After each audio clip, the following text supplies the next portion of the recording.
you. Woo-hoo. Ira, I feel so high, just so incredibly high, I can't even tell you.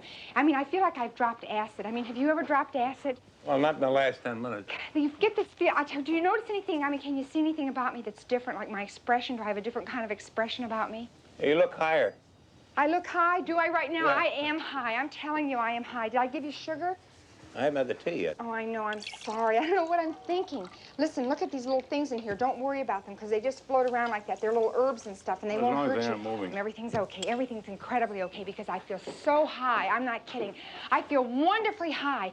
You know what? I'll tell you, I saw that little space. I had some possibilities. I considered them, and I made a few choices. That's all. I went right through it. Didn't I? I went right through that space. It was incredible. I had my hands on the wheels. Didn't I take care of business? I mean, I did it. I went right through it. I couldn't believe it. I thought I did a great job. I know you think you probably think I'm talking like I'm a crazy person, but I swear to God, I feel just like Nick and Nora. Who? You know, the thin man, Phyllis Cook and Peter Lawford.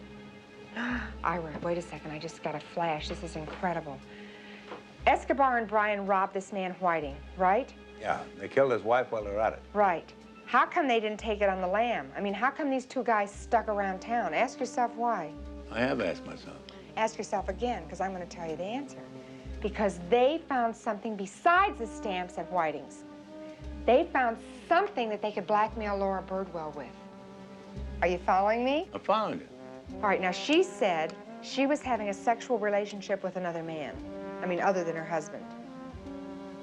What if the guy she's making it with turned out to be Whiting? You didn't think of that one, did you? What about it? That's pretty good. Pretty good. That is fabulous. I mean, if I do say so myself.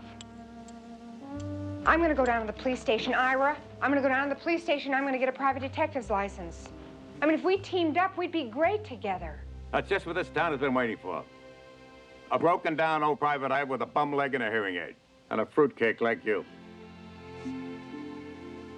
I don't know. You're not so old. I mean, if you lost a few pounds and stopped wearing those baggy suits, you'd look 10 years younger. Anyway, we'd be a team. We'd be working together. Don't you get it? You've got all this experience, and I'm this very on top of it person. This could be big bucks for us. In fact, the more I think about this, the better an idea I think it is. Ira, oh, this is the most fantastic thing. The apartment next door is vacant. I just remembered. You could move right in there.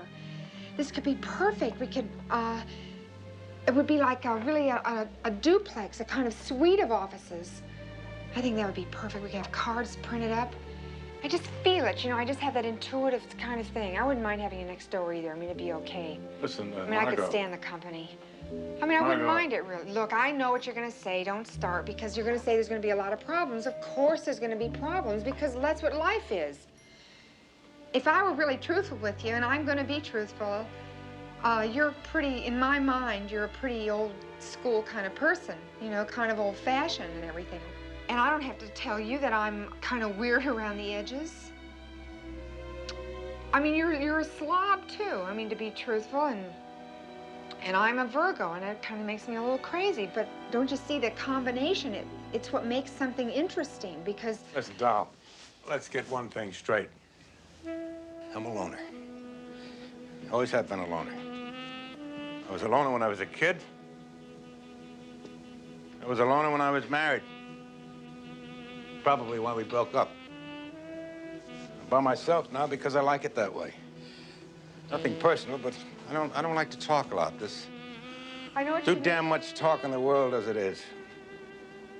Ira, listen, I know what you're saying, because, I mean, I know what you mean about being alone. We're not very different in that department. I mean, I'm a loner, too. I prefer to be alone. I mean, I am alone most of the time. Thanks a lot, but I don't think it'll work out. Look, Ira, I don't want you to overinterpret what I'm saying. It was just, something to do, you know? It was an exciting kind of thing tonight, you know, and I got kind of carried away with it.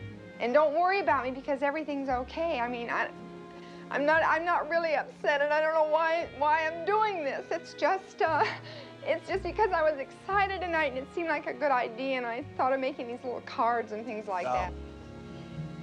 I'll call you tomorrow.